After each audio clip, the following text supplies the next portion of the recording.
Pelajaran 11 dengan judul ditangkap dan diadili. Ketika kita berbicara mengenai ditangkap dan diadili, mungkin masing-masing kita nggak pernah ya sampai harus masuk pengadilan. Tapi kalau tanda kutip diadili di sidang atau ditanya-tanyain, mungkin pernah.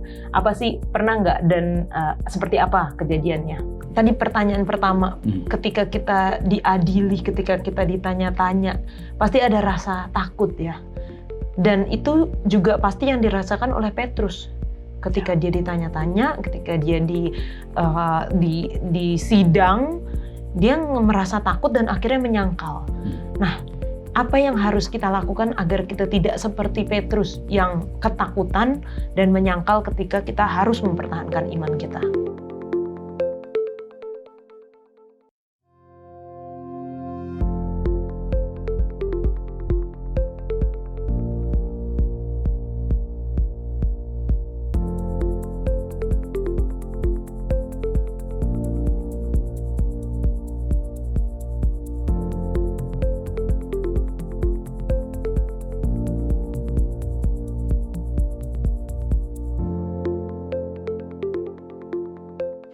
Selamat datang di Diskusi Sekolah Sabat, diskusi pembelajaran Alkitab yang mendalam untuk menguatkan iman kepercayaan kepada Tuhan. Setiap pekan kita selalu mempelajari pelajaran-pelajaran yang baru, di mana triwulan ketiga tahun 2024 ini kita mempelajari satu kitab Injil, yaitu kitab Markus. Dan saat ini kita sudah masuk di pelajaran yang ke-11. Terima kasih kepada teman-teman yang sudah hadir di studio untuk berdiskusi bersama. Dan tentunya kami senang sekali untuk dapat menyapa teman-teman yang telah menuliskan di kolom komentar YouTube channel Diskusi Sekolah Sabat. Untuk yang pertama, boleh saya minta Pendeta Leroy untuk membacakan komentar dari teman-teman. Baik, ini datang dari Cindy Domo. Dia berkata, "Shalom saudara-saudara, pelajaran yang kita dapatkan untuk menopang kita agar," ini yang menarik, "kita mengubah tingkah laku kita semua." Kemudian dari Oktaviani Julia, "Puji Tuhan, pelajaran sekolah Sabat yang selalu saya nantikan di awal pekan. Selalu saya dengarkan ulang-ulang sampai tiba hari Sabat. Amin. Terima kasih Op Channel karena sudah menjadi saluran berkat Tuhan buat saya tiap hari." Ini datang dari Matungkas Minahasa Utara. Lalu kemudian yang terakhir, Leila Elaurel. "Shalom, sangat membantu untuk belajar sekolah Sabat." Amin, puji Tuhan. Selanjutnya Pendeta Jurgen. Terima kasih Kak Yola. Ini ada dari yang pertama di sini ada Ruspita Bondior. Dia sampaikan, "Shalom, terima kasih. Pelajaran sekolah Sabat sangat membantu. Tuhan memberkati kalian. Puji Tuhan. Amin." Amin. Selanjutnya akun "Sekaranglah Waktunya." Salam dari Recaster Indonesia, Indonesian SDA Church di New Hampshire. Puji Tuhan untuk diskusi dan informasi dan memberkati. Dan di sini ada juga dari Gondipar Sirio. "Shalom dari Gereja SDA Somodom, daerah Tuaran, Sabah. Terima kasih Hope Channel.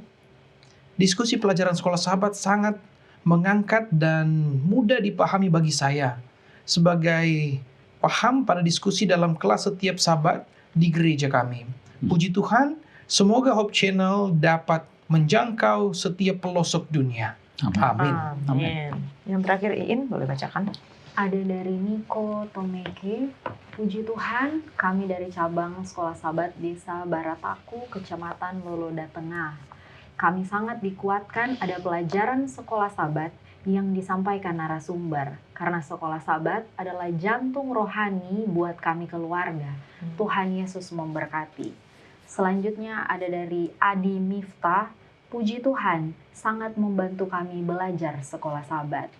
Ada juga dari Romi Yosef. "Puji Tuhan, pembelajaran sekolah Sabat di Hope Channel sangat membantu bagi saya yang sibuk kerja. Sekali lagi terima kasih, Tuhan memberkati. Salam dari Palu, Sulawesi Tengah." Dan yang terakhir ada dari Michael Manulang. Shalom Hope Channel Indonesia dengan channel diskusi sekolah sahabatnya. Mohon doakan saya bergumul dalam dosa dan lagi sakit lambung juga. Doakan saya sedang mencari pekerjaan. Amin. Baik, puji Tuhan untuk komentar-komentar dari teman-teman.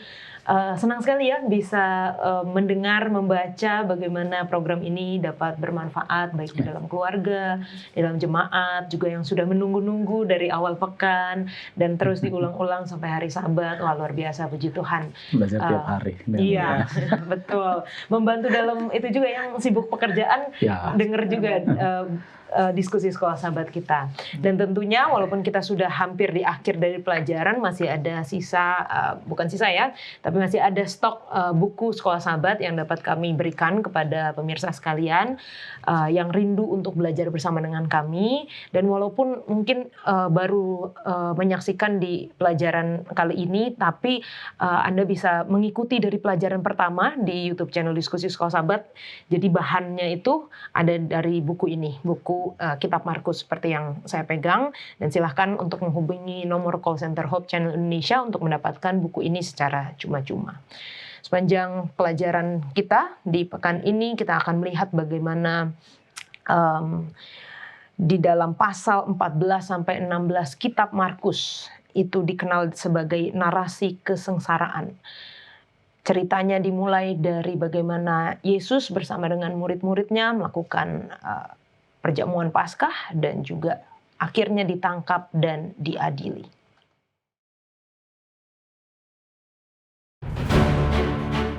Inilah permulaan Injil tentang Yesus Kristus, Anak Allah. Sejak awal, pembaca Injil Markus telah diberitahukan siapa gerangan Yesus itu. Namun ia secara konsisten memerintahkan agar merahasiakan informasi ini. The Messianic Secret. Mengapa sebuah Injil menginginkan kita untuk merahasiakan mengenai siapakah Yesus sesungguhnya? Kitab Markus dapat dibagi menjadi dua bagian. Pasal 1-8 berkaitan dengan pertanyaan penting, siapakah Yesus? Terpampang dalam ajaran-ajaran dan mujizat-mujizatnya, menyerukan bahwa dialah Sang Mesias yang telah lama dinanti-nantikan.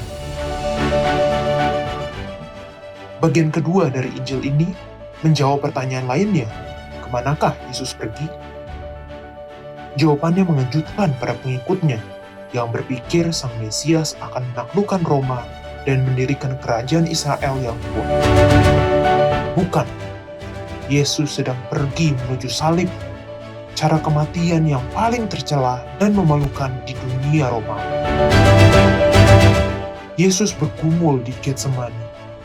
Sesaat sebelum kematiannya, ia berseru dengan getir, "Allahku, Allahku, mengapa engkau meninggalkan aku?"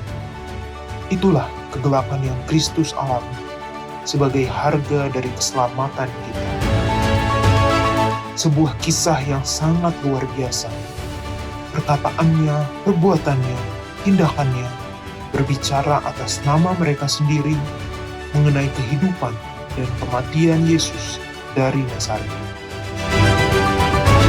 Injil Markus.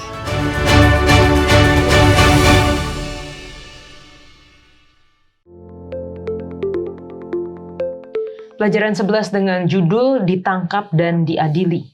Ayat hafalannya terdapat di dalam Markus 14 ayat 36. Katanya, "Ya Aba, ya Bapa, tidak ada yang mustahil bagimu. Ambillah cawan ini daripadaku, tetapi janganlah apa yang aku kehendaki, tetapi apa yang engkau kehendaki." Kita akan memulai diskusi kita dengan doa dibawakan oleh Iin. Kita berdoa. Tuhan Allah di surga, kami butuh kuasa Roh Kudus untuk bersama-sama dengan kami. Ketika kami berdiskusi, biarlah bukan kami yang dilihat, tapi hanya Tuhan dan kebenaran Tuhan saja untuk kemuliaan bagi nama Tuhan.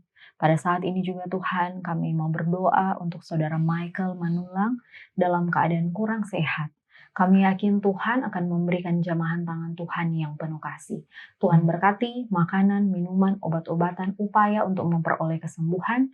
Biarlah semuanya itu Tuhan campur tangan, sehingga kesembuhan yang sempurna dapat diberikan. Dalam pergumulan mencari pekerjaan, Tuhan akan membukakan jalan. Tuhan sediakan pekerjaan terbaik agar tetap bisa melayani Tuhan dimanapun itu ditempatkan. Kami mau serahkan diskusi kami dalam tangan Tuhan. Ampuni dosa kami di dalam nama Yesus kami berdoa. Amin. Amin. Terima kasih Ian sudah mendoakan juga untuk permohonan doa yang tadi sudah disampaikan. Ketika kita berbicara mengenai ditangkap dan diadili, mungkin masing-masing kita nggak pernah ya sampai harus masuk pengadilan. Tapi kalau tanda kutip diadili di sidang atau ditanya-tanyain, mungkin pernah. Apa sih, pernah nggak, dan seperti apa kejadiannya, Ian? Jadi saya teringat pernah satu kali saya berada di Provinsi Jawa Barat, dan di sana itu karena saya pada saat itu masih usia 17 tahun, kemudian merantau ke tempat orang. Nah, di sana banyak sekali pertanyaan yang disampaikan kepada saya dan teman saya pada waktu itu. Mereka bertanya dalam segala hal, tapi jadi saya pada saat itu perasaannya, aduh kenapa banyak sekali pertanyaan ini, jadi pusing mau dijawab yang mana, jangan-jangan salah jawab dan lain sebagainya. Jadi kalau ditanya memang sangat pusing. Takut ya? Iya, takut. Benar-benar. Oke, kalau Pendeta Jurgen pernah punya pengalaman seperti itu? Kalau ditangkap ya belum Iya. pernah. Tapi kalau katanya tadi di sidang, rasanya pernah.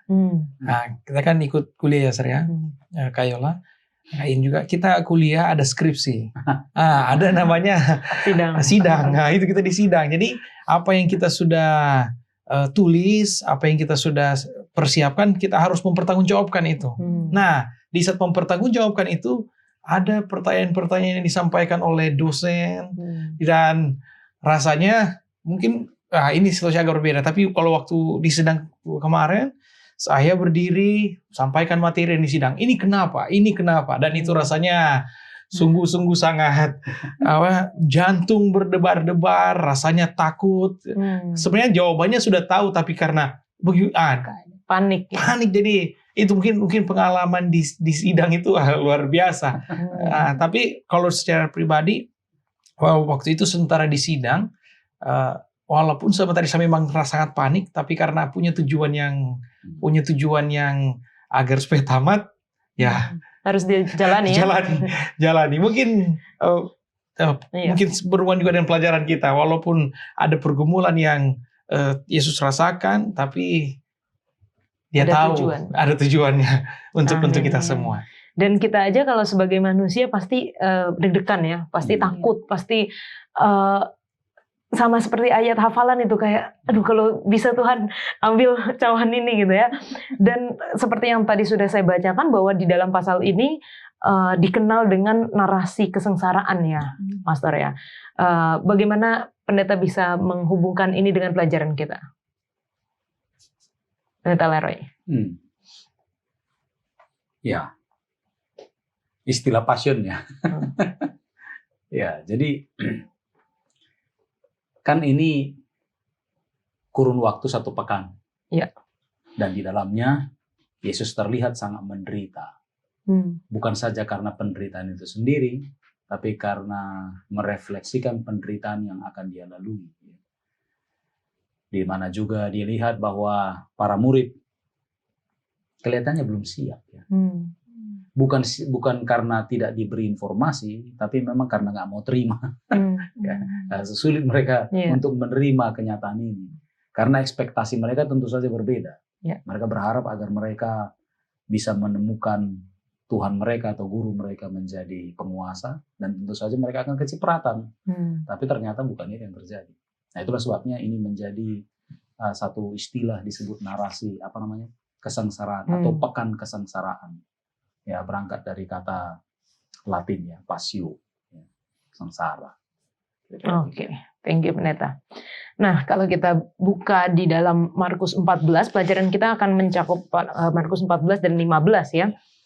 Ini dibuka dengan kisah selang-seling. Nah, ini kita sudah membahas bagaimana kisah selang-seling ini kita banyak lihat di dalam kitab Markus, dan ini adalah kitab selang-seling yang kelima dikatakan di dalam buku pelajaran kita. Apa sih sebenarnya kisah selang-seling yang kelima dalam Markus 14 dan apa yang terlihat dari kedua cerita ini? Mungkin ini datang dari Yudas dan juga perempuan ya. Karena di pasal 14 ini Yesus diurapi, kemudian Yudas mengkhianati Yesus. Seperti perempuan ini memberikan pemberian yang terbaik untuk Yesus. Sementara Yudas menukar Yesus untuk apa yang dia inginkan. Seperti itu. Jadi dua cerita yang sangat bertolak belakang ya. Kalau dari Pendeta Jurgen. Ya, kalau tadi kan awalnya tidak disebutkan di sini siapa perempuan itu. Kalau di kitab Markus ini tidak disebutkan siapa perempuan itu dan siapa yang dibilang tadi kenapa menghambur-hamburkan uang. Tapi sudah disampaikan tadi, kita juga bisa buka itu di dalam kitab Yohanes. Itu disampaikan bahwa ternyata wanita itu adalah Maria dan murid Yesus itu ialah Yudas sendiri, dan nanti kita akan pelajari apa maksudnya dari dia menghalangi, dia mengatakan bahwa ini tidak baik, pemborosan mahal sekali minyak ini, kenapa harus di kayak kalau dicurahkan kayak dibuang aja seperti itu. Dan jadi ini mungkin dua selang-seling. Yang satu maunya memberikan yang terbaik untuk Tuhan, yang satu maunya kenapa harus. Dan itu mungkin kita akan pelajari selanjutnya. Iya. Kalau kita lihat di ayat 1 sampai 2 itu terlihat ada persekongkolan ya dari imam-imam kepala, ahli Taurat untuk mencari jalan menangkap Yesus dan membunuh Yesus. Lalu diselingi dengan tadi cerita bagaimana seorang perempuan yang mengurapi Yesus, dan dilanjutkan lagi dengan bagaimana Yudas mengkhianati Yesus. Biasanya nih Pendeta Leroy punya penjelasan mengenai kisah selang-seling yang menarik ini, Pendeta. Silahkan. Ya, saya percaya bahwa kalau kita setia mempelajari ini, maka kita jadi akan terbiasa dengan selang-seling ya. Ternyata ditulis dengan baik. Tapi sebagai informasi, pasal 14 ini tidak hanya satu selang-selingnya, ada dua. Tapi yang pertama ini dulu ya. Saya suka untuk melihatnya ini begini. Selain selang-seling, tapi ada juga yang melatar belakangi mengapa itu ditulis sedemikian rupa. Jadi dalam peristiwa ini kita lihat bahwa ada satu tokoh kontroversial aja, bukan tokoh yang utama ya, yaitu Yesus Kristus sendiri yang telah memperlihatkan perannya ya, sehingga kemudian bagaimana orang seharusnya bereaksi kepadanya. Misalnya di bagian pertama, di bagian pertama cerita ini memperlihatkan bahwa Yesus itu sebagai tamu yang dihormati, bukan? Dia dihormati, lalu kemudian dia juga dalam hubungan dengan Paskah dia jadi host, ya. Tapi dia adalah host yang sangat dermawan, ya. Itu kita bisa lihat lanjutnya. Kita skip dulu ini si Yudas ini, ya. Jangan dulu ke situ. Lalu kemudian kita perhatikan juga dia di ayat 27 sampai 42, di mana dia adalah seorang putra yang penurut kepada Bapaknya yang di sorga, tentu saja. Tapi di pasal yang sama, ayat 43 sampai 72, dia menjadi seorang terdakwa yang benar. Saya suka menyebutkan kata benar ya, terdakwa tapi benar. Maksudnya dia juga penurut, dia tidak mau langgar hukum, tapi justru si pengadilan itu yang memang melanggar hukum ya. Karena Nikodemus juga kayak buka ya situasi mereka ini, bahwa mereka ini memang tidak layak membuat pengadilan seperti itu ya. Nah, yang jelas adalah bahwa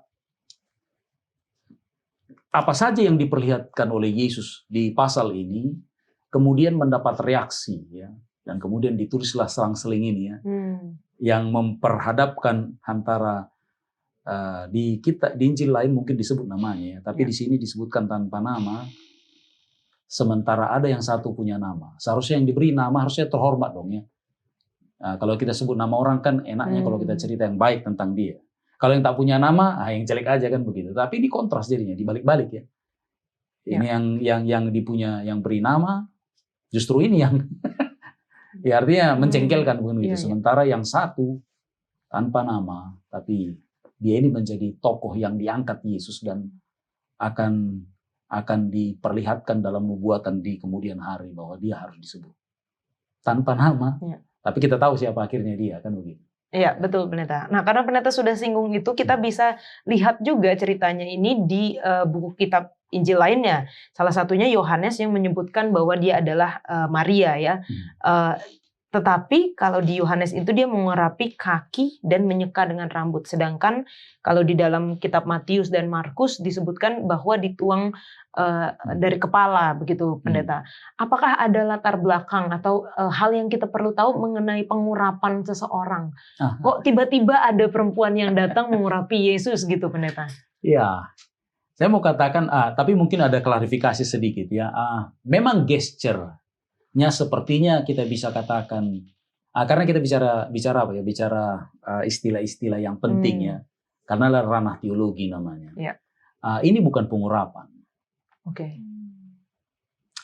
Mungkin ada orang katakan peminyakan, tapi ingat yang dipakai bukan minyak. Kalaupun orang bilang pada waktu itu dianggaplah minyak ya begitu. Ini parfum kalau bahasa sekarang. Iya.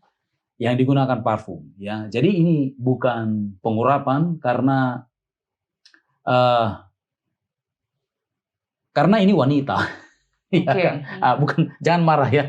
Ini wanita. Lalu kemudian gesture dari yang diurapi, kalau itu dianggap pengurapan, tidak dalam posisi diurapi kan. Yesus pada waktu itu sedang duduk Di meja makan. seperti sedang berbaring ya. Jadi duduknya orang itu sambil makan seperti agak berbaring begini. Bukan seperti kita ini ya. Jadi kakinya itu setara dengan dia punya bokong ya. Jadi lalu ada mejanya atau gimana. Atau justru kadang-kadang di atas meja itu. Meja pendek namanya. Jadi mereka agak sedikit berbaring begini. Dan itu memberikan posisi yang baik bagi si wanita ini untuk melakukan apa yang dia mau. Ya, cuman memang ada dua. Jadi ini 2 lawan 2 ya. Jadi gospel yang 2 ini dengan gospel yang 2 ini, yang satu bilang kepala, yang satu bilang kaki. Tapi begini, gantinya untuk mempertentangkan mereka, lebih baik mengharmonisasikannya bukan? Bahwa dua-duanya dilakukan, baik di kepala maupun di kaki, kan begitu? Itu yang jelas. Nah, pertanyaannya sekarang adalah, kira-kira adakah istilahnya satu insiden, bukan insiden, tapi maksudnya adakah suatu kebiasaan cara-cara seperti ini? Sejauh Alkitab, kita hanya bisa membuat ini berhubungan dengan apa yang dilakukan oleh seorang ya di Perjanjian Lama di dalam 2 Raja-Raja 9:6. Waktu itu katanya Nabi Elisa perintahkan pemuda untuk mengurapi Yehu menjadi raja. Tapi kelihatannya ini nggak pas. Ya, nggak pas. Karena ini wanita kan begitu. Hanya memang bagi kita Kristen ini menjadi penting. Mengapa? Karena pada waktu Yesus memberikan komentar atas perbuatan perempuan ini yang dihinakan ya, direndahkan oleh orang lain. Kemudian Yesus mengangkatnya sebagai satu pernyataan yang bagi kita, apakah ini maksudnya dalam kaitannya dengan kemesiasan, kan bukan? Jadi ini kemesiasan. Walaupun dia katakan bahwa ini untuk mempersiapkan kepada penguburan, bukan penyaliban, tapi ya paket lah itu dianggap ya, paket. Jadi bisa kita anggap ini tidak ada kebiasaan seperti itu. Ya. Tidak ada kebiasaan seperti itu, dan tindakan spontan ini kita bisa anggap spontan ya.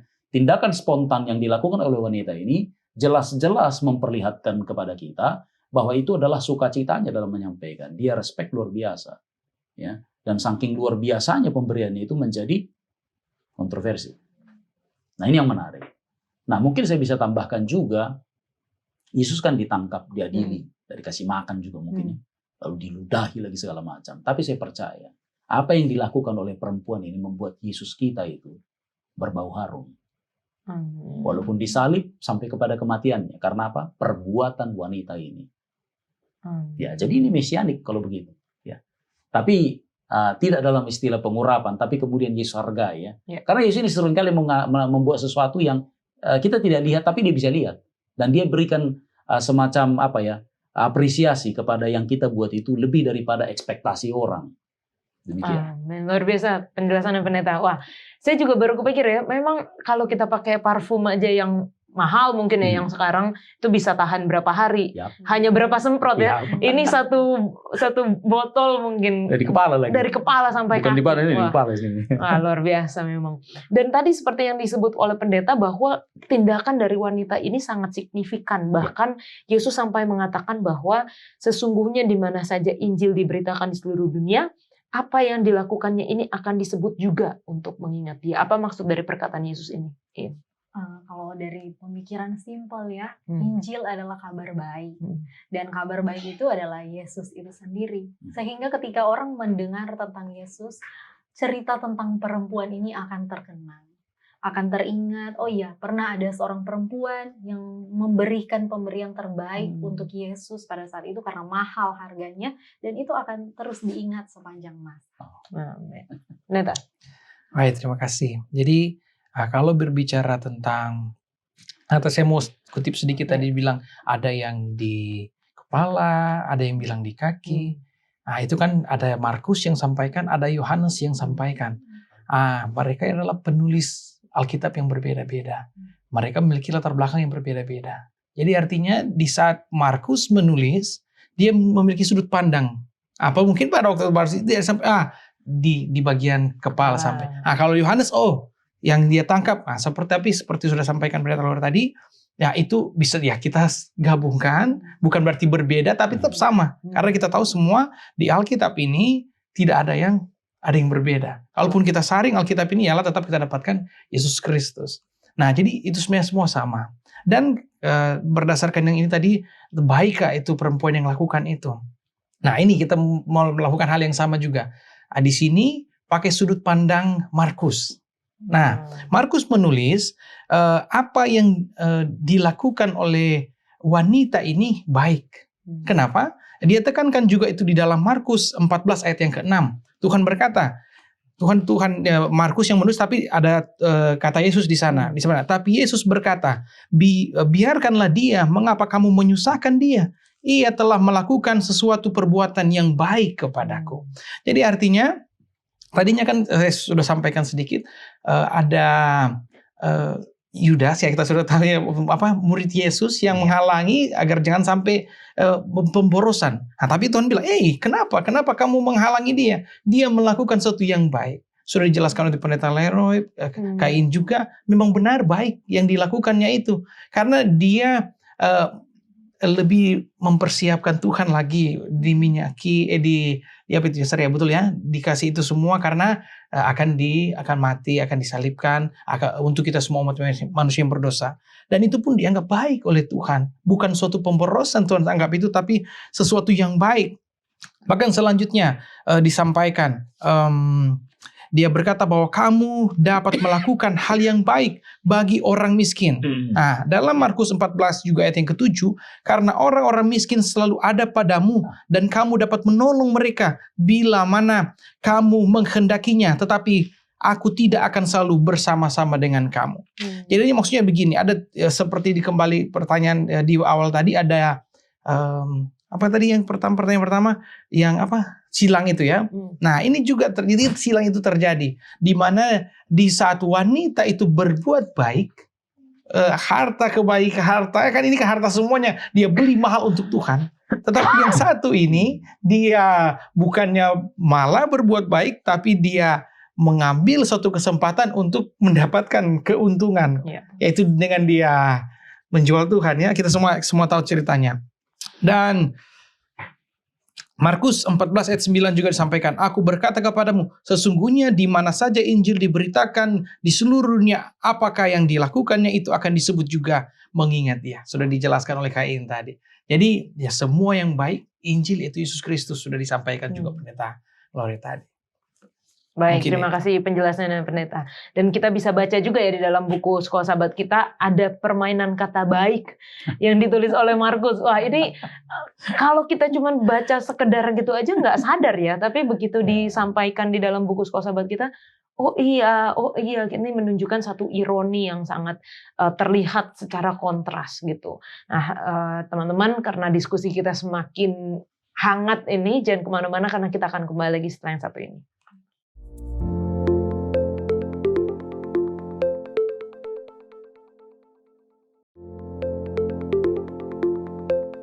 Markus 14 ayat 12. Pada hari pertama dari hari raya roti tidak beragi, pada waktu orang menyembelih domba Paskah, murid-murid Yesus berkata kepada Yesus. Nah, sebelum kita melanjutkan ceritanya, mungkin boleh jelaskan nggak mengenai hari raya Paskah dan juga hari raya roti tidak beragi di zaman Yesus?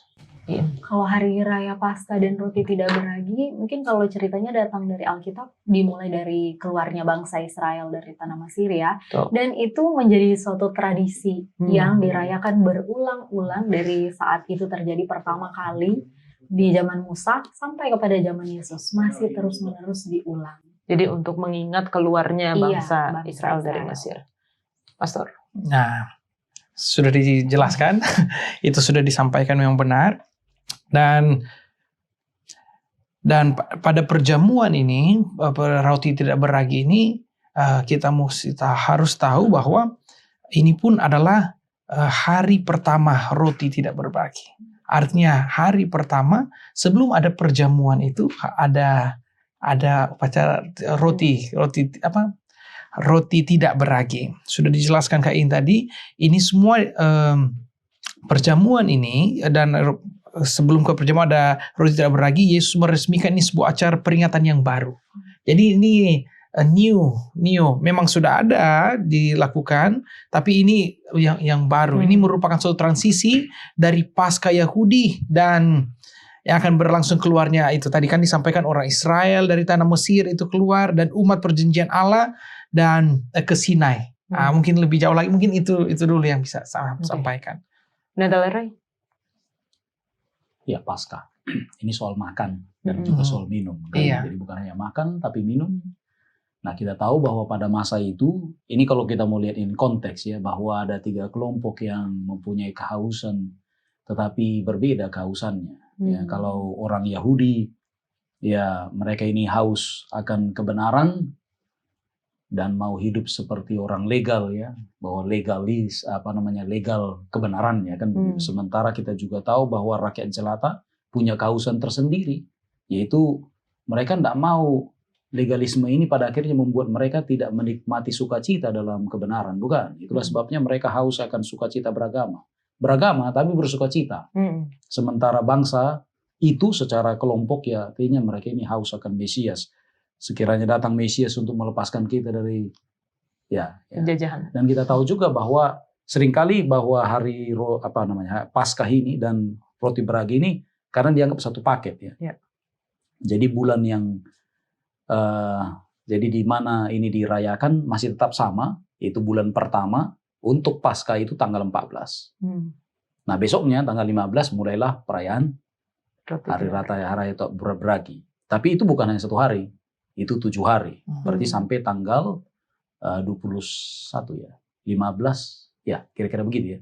Jadi dihitung juga 15-nya. Jadi satu paket. Nah, pada waktu Yesus, ya tentu saja kita harus pastikan bahwa ini agak berbeda dengan liturgi pada waktu orang Israel keluar dari Mesir. Karena ada banyak kali ya, ada urutan-urutan, ya. Bahkan sampai berapa kali putaran. Mungkin untuk minum dari cawan itu bisa sampai 2 putaran ya. Ada dibuat di situ. Makan rotinya berapa dan segala macam, termasuk ada sayur pahit juga disebut di situ ya, yang akan dicelupkan di mana gitu. Ada juga semacam supnya. Sup lah atau cairan di situ ya. Seperti sambelnya ya, ada buat di situ juga. Jadi pada zaman Yesus seperti itu ya, perayaan itu. Dan itu kemudian dia buat menjadi perayaan menjadi perjamuan kudus, bukan. Jadi sebelum itu terjadi, dia sudah lakukan pada hari Kamis malam. Ya. Oke. Nah, tadi sudah disebutkan juga oleh Pendeta Jurgen bahwa pada perjamuan terakhir yang Yesus lakukan ini, Yesus melakukan hal yang berbeda dari Paskah biasanya, karena tidak ada penggunaan daging domba di dalam perjamuan Paskah gitu. Apa yang bisa kita lihat dari sini? Apakah yang Yesus lakukan itu mengubah tradisi atau hukum bahkan? Kalau dari saya, Yesus itu adalah domba, ya kan? Kalau yang sebelumnya itu adalah lambang dan lain sebagainya. Tapi pada saat ini di mana tadi bilang ini transisi akan ada bentuk yang baru ya. Kenapa tidak ada domba di situ? Yesuslah itu domba yang akan dikorbankan untuk menyelamatkan umat manusia. Tapi kalau berbicara tentang Yesus mengubah hukum dan tradisi, hukum atau tradisi, menurut saya hukum dan tradisi itu dua hal yang berbeda ya. Kalau hukum ya memang aturannya sudah seperti itu. Tapi kalau tradisi kita bisa ikut, bisa juga tidak. Tapi Yesus melakukan apa yang benar, yang dimana dia adalah domba dan dia ada di situ, sehingga tidak memerlukan domba lagi. Oke. Neta ada? Nah, luar biasa. Jadi dari perjamuan ini yang jelas-jelas juga disampaikan tadi, transisi. Jadi ini mau menyatakan bahwa memang dahulu sudah dijelaskan bahwa memang dahulu umat manusia, kita semua tahu, sudah jatuh dalam dosa. Dari awal manusia itu jatuh dalam dosa, untuk mendapatkan keselamatan di Adam dan Hawa, awalnya mereka berpikir di saat mereka sudah lakukan ambil ranting-ranting, mereka menutup yang harus ditutup, dan ternyata itu bukanlah hal yang sebenarnya untuk dosa mereka dihapuskan. Ya Allah mengambil domba untuk disembeli, ada darah yang dipercikan di sana, dan melalui itulah kulit domba itu ditutuplah yang harus ditutup itu, dan dilanjutkan kehidupan selanjutnya. Ada korban mezbah itu tadi kan disampaikan sampai kepada umat Israel. Bahkan di dalam kitab Keluaran 28 ayat 8, Musa pun melakukan hal yang sama untuk mendapatkan keselamatan. Disampaikan di sana, kemudian Musa mengambil darah itu dan menyiramkannya pada bangsa itu serta berkata, inilah darah perjanjian yang diadakan Tuhan dengan kamu berdasarkan segala firman ini. Nah, dari situ pun dilihat, Musa pun menggunakan darah untuk penebusan dosa, penebusan pada waktu itu. Nah, sekarang ini Yesus pun melakukan transisi itu. Dan awalnya mereka dari awal ada domba yang disembeli, ada darah yang dipercikan, tapi pada saat ini domba dan darah itu ialah Yesus sendiri. Terus pertanyaan tadi, kenapa tidak ada daging lain lagi? Ya sudah tidak ada lagi, karena Yesus sendiri adalah domba. Darahnya sendiri yang dipakai untuk kita boleh ada perjanjian, ada keselamatan untuk kita. Amin. Dan yang dilakukan itu akhirnya kita lakukan juga di dalam gereja ya Pendeta ya, karena kita melakukan perjamuan dengan roti yang melambangkan tubuh Kristus dan juga anggur yang melambangkan darah. Mungkin ada tambahan dari Pendeta Leroy. Ya, menarik untuk memperhatikan ya bahwa Paskah yang dimaksud ya, lalu kemudian diinstitusikan menjadi satu lembaga yang baru, namanya Perjamuan Kudus. Tidak ada penyebutan daging. Nah, daging yang dimaksud ini adalah daging domba, umur setahun dan jantan, tidak boleh bercacat. Nah, mungkin sebelum ke sana adalah yang kita perlu tanya, kenapa harus domba? Kenapa misalnya nggak lembu aja sekalian? Kalau dia kaya kan, bagus kan lembu gitu ya. Karena begini, ini sebenarnya adalah satu perayaan yang dilakukan oleh satu rumah tangga dengan tetangganya di samping rumah. Kalau bicara domba umur setahun, maka ini nggak bisa dihabiskan. Karena gini, aturan mainnya adalah harus habis. Habis waktu itu juga. Jadi jangan sampai besok. Nah, kalau domba, ini nggak bisa dihabiskan satu rumah tangga kan. Kecuali anaknya misalnya 20 misalnya kan, atau gimana kan. Itulah sebabnya mereka harus bertetangga. Lakukan itu biasanya keroyokan. Ada 3 keluarga kumpul. Tapi kalau dibikin lembu, coba, itu satu desa. Nggak bisa kan, jadi nggak pas. Nah, tetapi kita nggak bisa pastikan apakah memang tidak ada daging di situ. Tidak disebutnya daging, belum tentu itu tidak ada. Hanya memang pada waktu Yesus membuat menjadi institusi Perjamuan Kudus, tidak lagi disebut itu. Mengapa? Karena Yesus sudah melakukan sesuatu yang berbeda. Sekarang dagingnya adalah dagingku katanya kan. Itulah sebab dia sebutkan ini roti, ini adalah dagingku. Ambil, ini tubuhku katanya yang diserahkan bagimu. Kapan? nanti hari Jumat. Kan gitu. Tapi sudah Yesus lakukan cicipan awalnya, inilah dia. Ya. Nah, jadi memang menarik untuk melihat apakah memang Yesus melanggar tradisi? No, there is no way to say ini Yesus melanggar hukum. Karena apa? Kita nggak tahu di Paskahnya. Ya. Saya percaya mungkin ada juga penggunaan daging di situ. Tapi pada waktu dia membuat institusi ulang, untuk menjadi perjamuan kudus, memang tidak disebutkan sama sekali. Memang tidak ada lagi daging. Mengapa? Karena dia adalah domba Allahnya. Kan begitu. Ya. Amin. Thank you penjelasannya Pendeta. Nah ceritanya berlanjut lagi nih setelah mereka makan, Yesus dan murid-muridnya, lalu mereka pergi ke Taman Getsemani, di mana Yesus membawa murid-muridnya ke sana, lalu ada yang disuruh tinggal, dia bersama dengan inner circle-nya lanjut lagi, dan disuruh juga mereka untuk tinggal. Yesus berdoa, dan seperti yang kita sudah baca di ayat hafalan kita, doa Yesus adalah tidak ada yang mustahil bagimu, ambillah cawan ini, tetapi jangan seturut dengan kehendakku, tetapi kehendak Bapa gitu ya, tetapi seperti yang apa engkau kehendaki. Dan kalau kita melihat memang jelas bahwa doa Yesus ini dijawab tidak gitu. Even Yesus aja pernah berdoa yang dijawab tidak gitu ya. Jadi kalau pelajarannya mungkin bagi kita ya ada sesuatu yang lebih, ada rencana Tuhan yang lain gitu kalau Tuhan menjawab tidak terhadap doa kita. Apa yang bisa angkat dari cerita ini?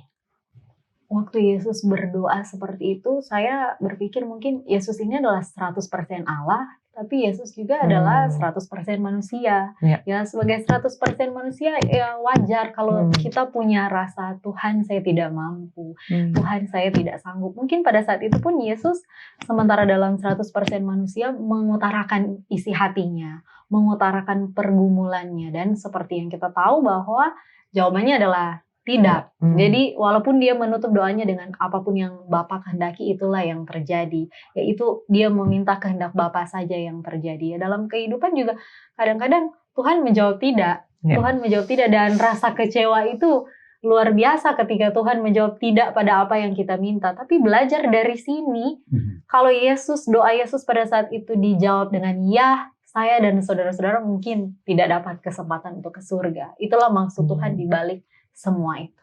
Amin. Baik, terima kasih. Ini saya kalau mau bahas tentang ini suka merinding. Soalnya Yesus pun sendiri ini bisa dikatakan adalah ada satu, sebelum peristiwa berdarah di Gabata dan Golgota, ada peristiwa berdarah di Getsemani. Ya, firman Tuhan kan sampaikan bahkan peluhnya, dia sambil berdoa peluhnya meneteskan darah. Entah ada yang bilang air mata, ada yang bilang keringatnya. Tapi kalau kita baca secara mendetail lagi, artinya ini sungguh-sungguh sangat menyakitkan. Bahkan dia pun berkata, kalau boleh cawan ini lalu daripadaku. Artinya secara itu kayak Inso udah sampaikan tadi, secara manusia tidak mampu. Dan kalaupun kita baca Markus 14 ini, Yesus sendiri ada 3 kali dia balik kepada murid-murid, ada 3 muridnya ini. Dia datang sampai awalnya dia sampai, tidak bolehkah kalian bangun sejam saja? Karena ini di sementara berjuang ini. Disampaikan di pelajaran sini sebenarnya di saat dia kembali itu sebenarnya dia mau minta meyakinkan lagi, yakinkan dia supaya bisa. Tapi nyatanya pas dia datang kepada murid-muridnya, dia mau minta support, tidur. Jadi mungkin itu juga. Jadi Yesus pun merasa, Lord, Tuhan saya tidak sanggup. Dan itu pun kenapa saya bilang merinding tadi. Dan sebenarnya yang harus diselipkan kita ya, yang harus menderita harusnya kita ya.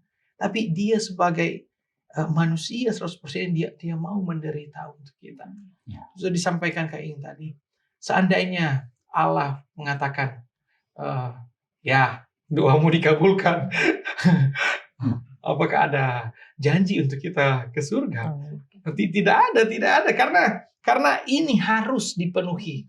Karena kalau Yesus tidak mati di kayu salib, ya, apalah kita, percuma semua pengorbanan juga yang kita lakukan selama ini tanpa ada pengorbanan yang awal, yaitu Yesus Kristus mati di kayu salib untuk kita semua umat manusia yang berdosa. Ada tambahan sedikit, Pendeta? Bisa lihat formasinya. Jadi setelah perjamuan malam itu, Yesus kemudian membawa murid-muridnya. Berarti berapa orang mereka? 12. 12 ya. Yudas sudah hilang. Tapi perhatikan, formasinya bagaimana? Dia tinggalkan, berarti tinggal berapa itu? 8. Iya. Tinggal 8 di sini. Lalu kemudian dia bawa 3, inner circle. Iya. Lalu inner circle sudah makin dekat, nah, kamu tinggal sini. Iya. Lalu dia bergerak sedikit lagi ke sana. Itu formasi apa ya? Kalau kita bicara ketentaraan. Bisa lihat? Nah, lalu kemudian Yesus berdoa. Dalam doanya, dia berkata bahwa kepadamu Bapa segala sesuatu mungkin. Ambil cawan ini. Kan begitu? Iya. Nah, kita hilangkan dulu yang akhir ya. Ini, lalukan cawan ini dari aku. Sementara dalam formasi, Yesus kira-kira bikin apa? Kalau kita bicara formasi. Berarti itu kan menjadi defenders dia, bukan? Iya. Supaya cawan ini nggak masuk. Ya toh?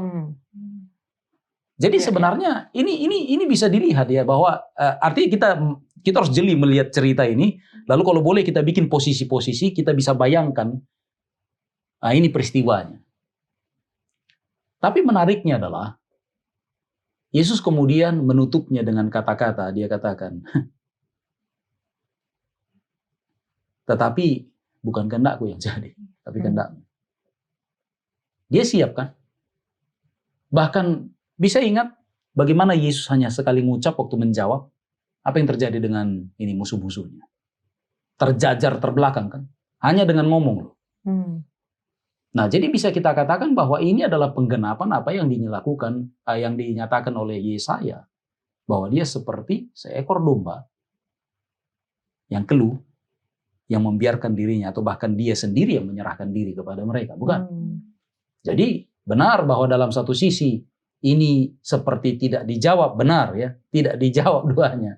Mungkin satu-satunya dua dari Yesus yang tidak dijawab. Ya kan? Tapi dalam kerangka keselamatan, lah inilah memang. Ya, ya memang ini gitu. Kalau sempat katakan dalam bahasa manusia sekarang, bahasa kita yang egois, yang selfish dan melankoli ya, yang cengeng. Yesus kemudian dijawab. Selamat enggak kita? Enggak selamat. Jadi inilah namanya narasi yang luar biasa yang dibuat, dipoles dalam signifikansi percakapan dia dalam doanya kepada Bapaknya. Termasuk ditambah dengan formasi yang dia buat dengan para murid. Ya. That's it. Inilah menariknya. Lebih daripada ungkapan kata-kata. Ya. Terima kasih Pendeta. Dan saya suka bagaimana buku Sekolah Sahabat kita menyatakan bahwa ketika murid-murid itu tidur, akhirnya Yesus membangunkan mereka untuk pergi bersamanya menghadapi pencobaan. Dia siap, mereka tidak. Jadi berdoa itu bukan hanya sekedar untuk meminta dan keinginan kita itu dipenuhi, tetapi untuk mempersiapkan kita apa yang akan kita hadapi. Itulah sebabnya ada yang katakan bahwa doa itu sebenarnya adalah 15 menit setelah engkau katakan amin. Bukan? Ya, sedang mandi dulu keluar ya. Amin, amin. Terima kasih Pendeta. Baik teman-teman, kita masih ada sisa pembahasan untuk pelajaran kali ini. Jangan kemana-mana.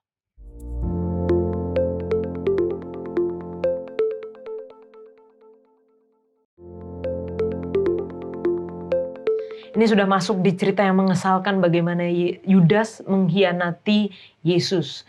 Untuk kalau kita baca, mungkin kita akan langsung tahu bahwa motifnya itu adalah keserakahan ya, karena Yudas menjual Yesus dengan 30 keping perak. Nah, sebenarnya bagaimana sih satu dosa yang terus dipelihara itu dapat membawa kepada kebinasaan? Iin. Pertama kali berbuat dosa, ya jantung berdetak cepat ya kan, berkeringat dan lain sebagainya. Tidak bisa lupa, mau tidur juga tidak lupa.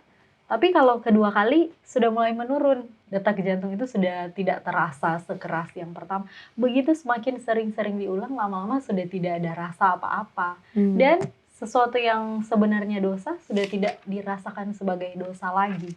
Jadi sesuatu yang dipelihara terus-menerus, kita akan semakin kurang peka mendengarkan kuasa Roh Kudus, sehingga akan membawa kita kepada kebinasaan itu sendiri. Baik, terima kasih. Jadi seperti sudah sampaikan di awal tadi, ada selang-seling. Nah, ada selang-seling di awal tadi kita dapat bahwa ada wanita yang hartanya dia berikan kepada Yesus. Nah, satu ini agak beda. Si Yudas ini harta dia bukan berpikir harta itu untuk Tuhan, tapi dia tukar Tuhan itu dengan harta. Itu kan kelihatan. Jadi ada juga menyampaikan bahwa kayak sudah sampaikan tadi, luar biasa serakah sekali ini Yudas ini. Harusnya dia mengutamakan Tuhan, tapi dia lebih mengutamakan harta. Memang kita tahu bahwa ada kekecewaan di akhirnya, tapi percuma semuanya itu. Jadi dapat dilihat di sini bahwa motif dari Yudas ini bukannya dia mencintai Allahnya yang sudah ada bersama-sama dengan dia, mencintai Yesus. Kan Yesus sampaikan, kenapa nanti sekarang? Bukannya saya sudah bersama-sama dengan kamu. Bukannya saya sudah menyampaikan firman, kamu ada di situ. Bukannya mujizat juga kamu ada di situ. Tapi kenapa sekarang? Nah, motifnya bukan untuk Yesus yang telah bersama-sama dengan dia, tapi motifnya untuk mamon, kekayaan semata. Nah, itulah Yudas. Janganlah kita jadi seperti Yudas menjual Tuhan kita. Dan kalau dibandingkan dari pemberian wanita itu, dikatakan di sini bahwa perempuan itu membayar sekitar 300 dinar untuk mengurapi Yesus dengan minyak wangi ya. Tetapi Yudas 30 keping perak, atau kalau dikonversikan ke dinar itu hanya menerima 120 dinar untuk mengkhianati Yesus. Jadi perbedaan yang jauh, bahkan nggak nyampe setengah, tapi dia mau menjual Yesus gitu. Dari pendeta. Kita kembali dulu sebentar ke belakang. Kan sudah pengalaman ini Yudas. Melihat betapa banyak kali Yesus mau ditangkap, nggak bisa. Ya kan? Dia dicobai, nggak bisa. Jadi pengetahuan ini membuat dia yakin, seyakin-yakinnya bahwa ini bisa kita main-main di sini, kan begitu. Kalau dalam Doa Bapa Kami ada kata-kata lead us not into temptation, tapi sekarang dia bilang, let me go to that temptation, I will have fun with it, katanya gitu ya. Dan apa yang terjadi? Nah, inilah kegenapan dari apa yang dikatakan oleh Rasul Paulus dalam 1 Timotius 6:10, karena akar segala kejahatan adalah cinta uang. Cinta uang, sebab oleh memburu uanglah beberapa orang telah menyimpang dari iman. Mungkin tadinya nggak berpikir menyimpang dari iman, enggak, aku tahu. Cuman supaya kita bikin musuh itu kapok ya, kan nggak bisa kan? Nah, itu. Dia mau buat ini segala sesuatu jadi enak gitu ya.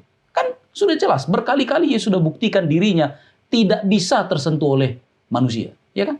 Boleh, mungkin dapat seperti dapat gitu, tapi nggak bisa. Nah, dia bisa kira dia dapat untung dua kan? Yesus saya akan selamat, tapi uang juga saya dapat.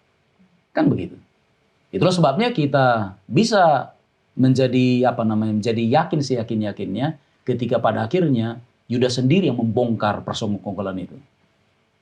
Kalau ada gambaran dia badannya besar kan, dia hempaskan uang itu ya. Di hadapan para imam itu. Ya, nggak ada urusan sama kami. Jadi artinya sudah terbukti.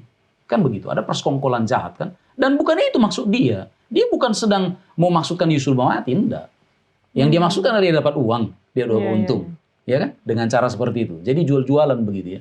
Nah, hati-hati. Jadi pencobaan itu bukan tiba-tiba ya. Banyak kali begitu. Pencobaan itu bukan tiba-tiba, tapi karena kita membiarkan diri kita jatuh ke dalam pencobaan-pencobaan kecil. Lalu pada akhirnya terbuktilah bahwa kita memang nggak benar.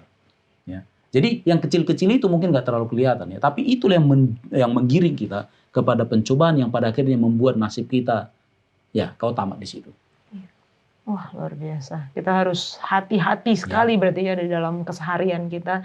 Pencobaan-pencobaan yang kecil ini kadang-kadang kita sudah merasa itu udah nggak dosa lagi, padahal itu yang akan membawa kita kepada kebinasaan. Pendeta boleh langsung kisah selang-seling yang ke-6 dan yang terakhir di kitab Markus. Nah, ini adalah kisah seputar pengadilan Mahkamah Agama ya. Siapa imamnya, siapa chairman-nya? Chairman-nya tentu saja si Kayafas ya. Tapi mertuanya ini masih suka-suka ambil alih gitu. Ya, Hanas ya. Jadi kita perhatikan bahwa di sini ada antara Yesus ya yang diadili di dalam ruang pengadilan dan memberikan kesaksian yang benar. Ya. Sementara di halaman luar gedung pengadilan, di halaman luar nih, entah kenapa Petrus juga ikut diadili. Kan begitu. Dan sayangnya dia memberikan kesaksian palsu. Nah, tapi karena namanya selang-seling, ya kalau dua ini kan enggak ya. Kita memasukkan dulu yang di tengah. Ini yang pentingnya. Apa itu? Di mana Yesus diminta untuk bernubuat ketika matanya ditutup. Yesus sepertinya tidak berkata apa-apa ya. Tapi dia sudah lakukan banyak perkara. Kita pembaca kita tahu bahwa Yesus sudah bernubuat. Dan nubuatan itu sedang digenapi di luar.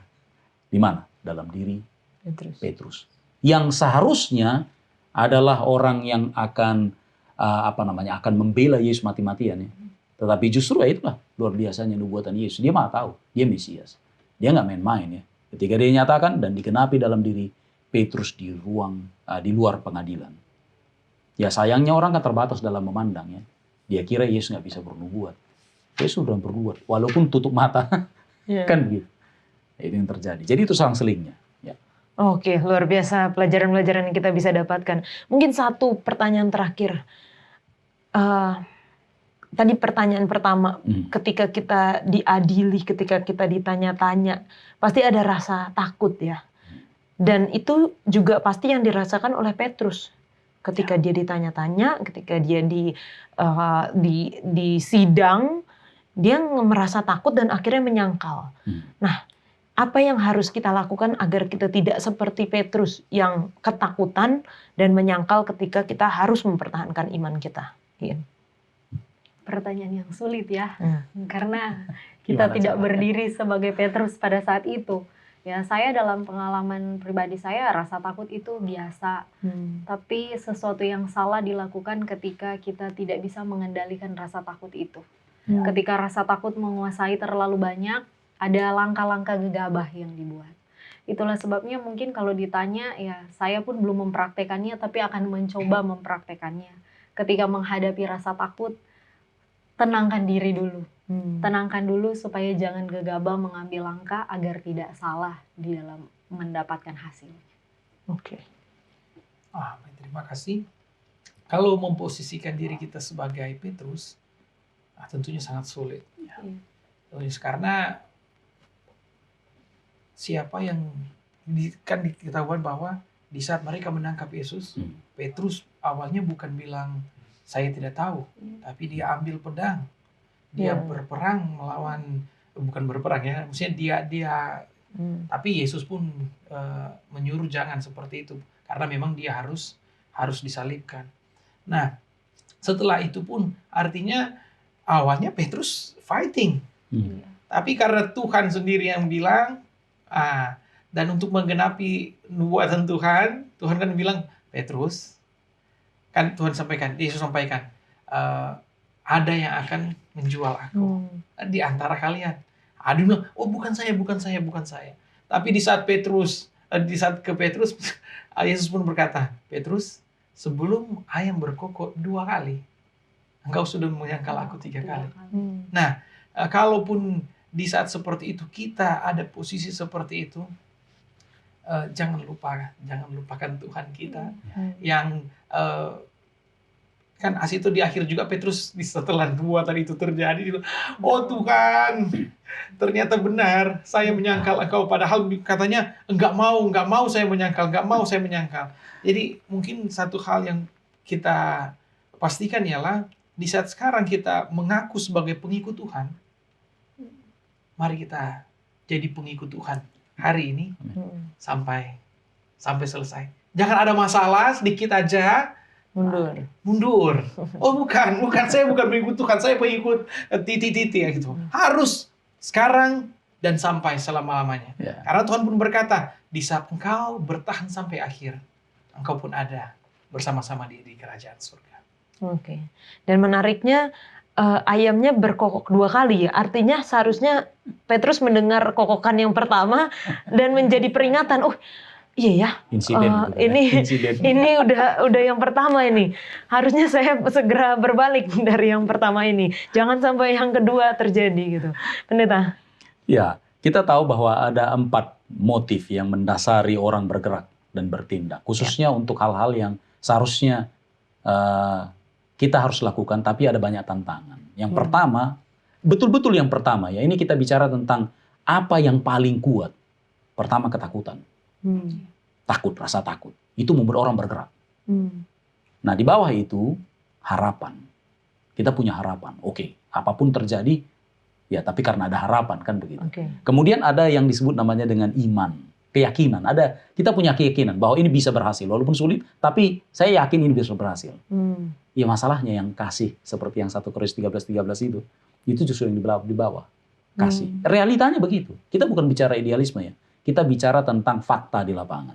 Nah yang jadi persoalan adalah, soal ketakutan ini yang pertama dalam urutan. Dia juga yang pertama dalam kekuatan, termasuk dalam buahnya.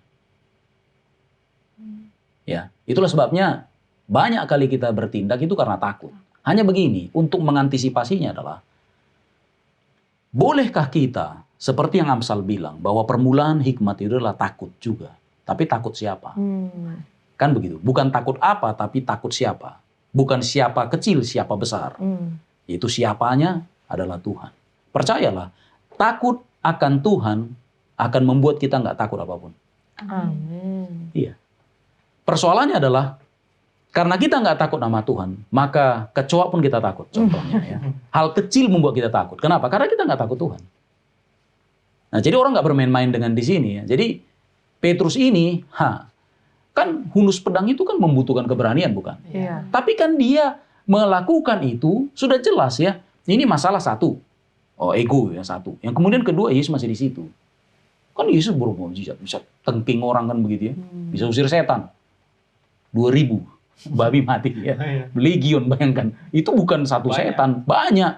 Itu hanya sekali ngomong. Itu kabur, nggak perlu teriak-teriak seperti kebiasaan orang tengking setan. Nggak perlu. Kau keluar aja, keluar. Betul keluar. Tapi masalahnya ketika Yesus menyerahkan diri justru. Seharusnya bikin, di situ mulai gugur keberaniannya kan. Muncullah ketakutannya. Dan itulah yang mendrive Petrus untuk totally takut semuanya. Sama perempuan pun dia takut. Ketika ditanya, aku lihat mirip kau. Oh bukan katanya. Bahkan dia sempat sumpah serapah ya. Jadi bisa kita bayangkan dia punya gaya bahasa pun diubahnya lagi menjadi, dia sudah mulai halus ya. 3 tahun bersama dengan Yesus sudah halus. Tapi kemudian untuk membuat mereka ini yakin bahwa dia bukan salah satu dari antara para murid itu, para murid Yesus, dia bikin lagi bahasanya bahasa-bahasa kasar. Seperti yang dia lakukan di Galilea sebagai nelayan. Sayang sekali. Itu dia. Baik, luar biasa penjelasannya Pendeta. Pendeta, bolehkah berikan kesimpulan untuk pelajaran yang pekan ini? Jadi gini, masing-masing kita ini kan sedang diadili ya, dalam konteks kita masing-masing. Kalau kita kan sedang diadili ya, di hadapan kamera. Yang lain mungkin di ruangan yang private, di kamar sendiri, mungkin di motor bagi orang muda ya yang bawa kendaraan. Hati-hati. Jadi kita diadili di situ. Nah, bagaimana kita bersikap? Ini bukan soal mau nggak ada yang lihat. Maksudnya mata manusia ya. Awas mata yang selalu melihat. Bapa ada di sorga melihat-lihat kan begitu. Bukan dia mau mata-matai kita, bukan. Tapi mari kita buat dia senang dengan apa yang kita buat. Jadi lakukan seperti itu. Caranya bagaimana agar kita bisa menyenangkan dia? Semuanya harus ambil gelar PhD. Pleasing him daily, bukan? Iyalah.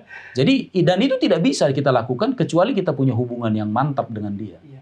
Sehingga apa saja yang kita buat itu Itu karena kita terkoneksi. Tiap-tiap pagi saya mau katakan, saya selalu doakan diri saya doakan istri saya, anak-anak saya, supaya kami terkoneksi dengan Tuhan. Karena udah berpisah-pisah jauh ya, anak-anak sedang sekolah begitu ya. Jadi kita terkoneksi dengan Tuhan, karena itu hanya itu yang membuat kita jadi berani. Sama seperti Petrus, berani begini, karena ada Yesus di situ. Begitu, berani. Jadi begitu kita lakukan. Kita takutlah sama Tuhan, maka kita tidak takut apapun. Amin. Terima kasih Pendeta. Luar biasa pembahasan pelajaran kita pekan ini, dan ceritanya masih akan berlanjut, tetapi teman-teman kalau memiliki pertanyaan seputar dengan pelajaran pekan ini ataupun kitab Markus, silahkan tinggalkan di kolom komentar YouTube channel Diskusi Sekolah Sahabat dan kita akan membahasnya.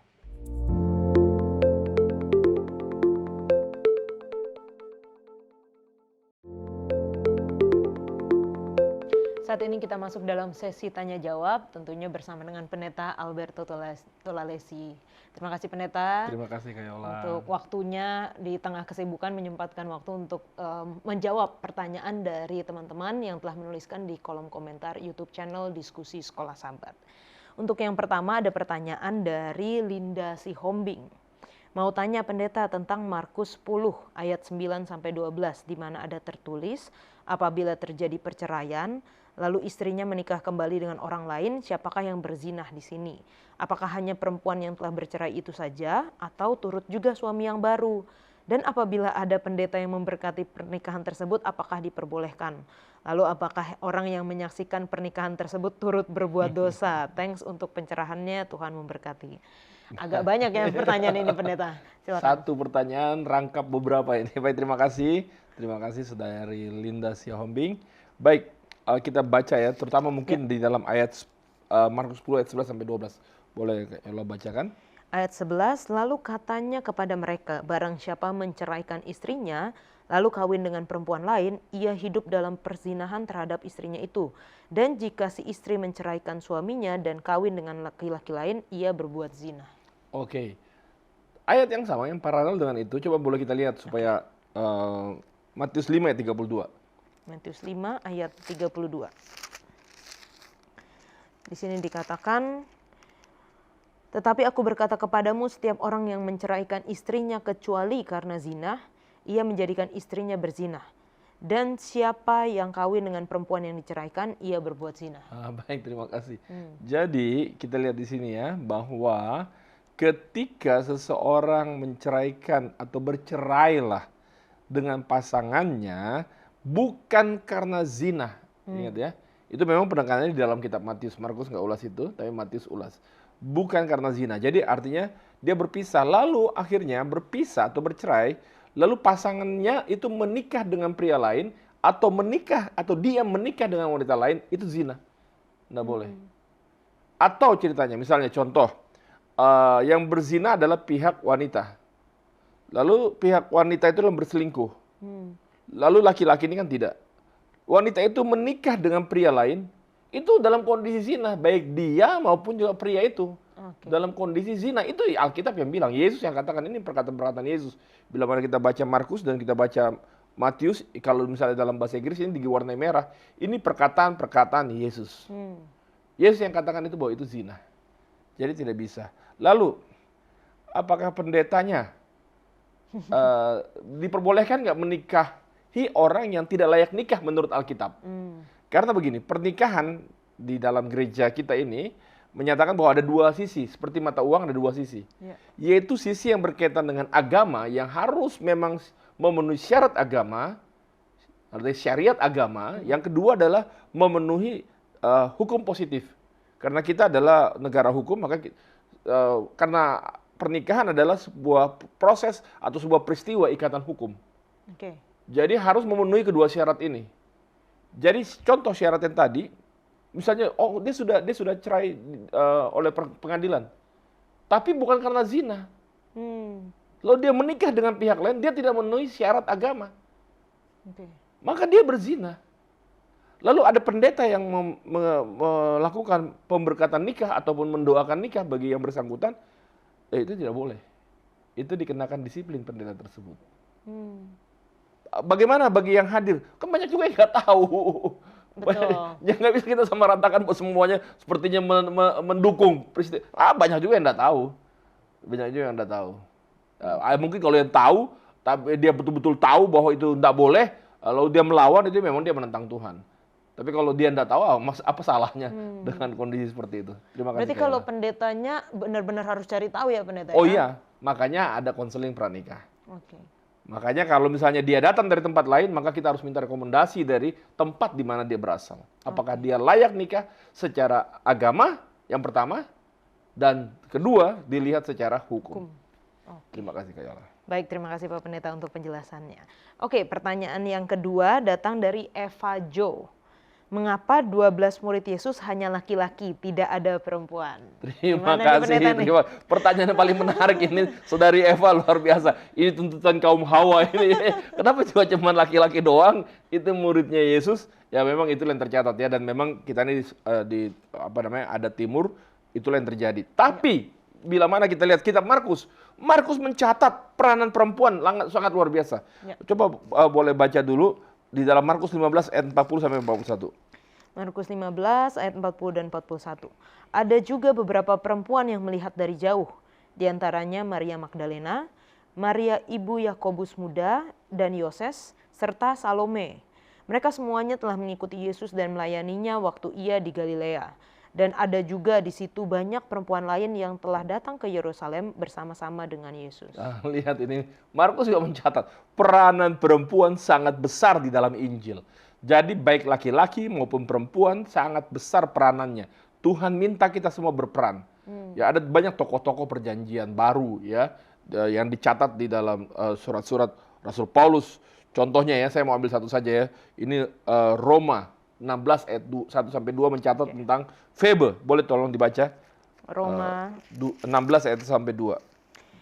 Aku meminta perhatianmu terhadap Febe, saudari kita yang melayani jemaat di Kengkrea, supaya kamu menyambut dia dalam Tuhan sebagaimana seharusnya bagi orang-orang kudus, dan berikanlah kepadanya bantuan bila diperlukannya, sebab ia sendiri telah memberikan bantuan kepada banyak orang, juga kepadaku sendiri. Ini lihat Febe. Kan kalau Priscilla didampingi dengan Aquila suaminya. Ya. Kalau di dalam perjanjian baru. Ini tapi Febe berdiri sendiri dia. Dia tokoh gereja perjanjian baru, seorang wanita. Yang Paulus kategorikan dia, sambut dia dalam Tuhan sebagaimana seharusnya orang-orang suci, orang-orang kudus. Ini luar biasa ini. Jadi disambut. Nah, itulah dia. Jadi semua kita sampai akhir zaman ini pun diminta peranan daripada kaum pria maupun kaum wanita untuk Kristus boleh dipermuliakan. Baik, terima kasih Pak Pendeta untuk penjelasannya. Teman-teman, semoga penjelasan ini dapat memberikan pengertian ya kepada teman-teman semua, dan juga kalau misalnya masih ada yang mau ditanyakan terkait dengan kitab Markus, jangan segan-segan untuk langsung menuliskan di kolom komentar YouTube channel Diskusi Sekolah Sabat dan kita akan membahasnya. Kita kembali ke studio.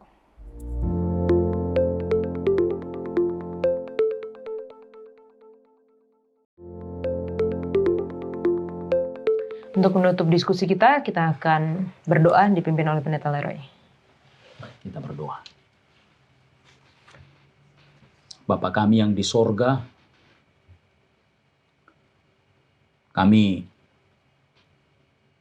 memang bersedih ketika membaca cerita bagaimana Yesus ditangkap dengan tidak benar lalu diadili dan dihukum mati.